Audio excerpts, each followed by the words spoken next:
ახალი შეიკის რეკლამა შემხვდა და ვსინჯოთ ახლა ერთად. ეს არის გრიმასის შეიკი. გრიმასი თუ არ იცით, ვინ არის? ძალიან ძველი მასკოტი არის მაკდონალდსის, რომელიც ადრე იყო თურმე ბოროტმოქმედი და უყვარდა შეიქების მოპარვა. და მერე გაკეთილდა და მოკლედ მისი სახელობის შეიკი გამოუშვა მაკდონალდსმა და ეხლა გავსინჯოთ ღირს თუ არა მოკლედ იმ რეკლამად და იმ ჰაიპად.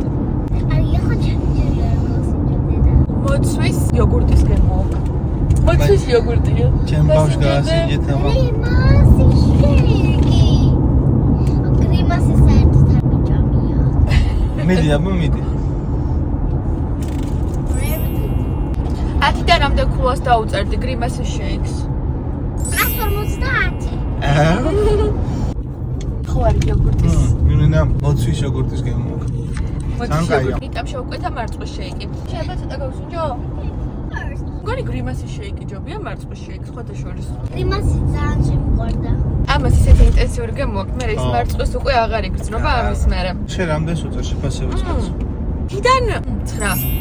დავი ძალიან გემრიელია. კი რა, მე 10-დან 8-ს დაუწერ, 8 ნახევარს 8. იტი 150 დაუწერ, ანუ უკვე დააგემოვნეთ გრიმასის შეიკი, დამიწერეთ კომენტარებში, მოგეწონათ თუ არა.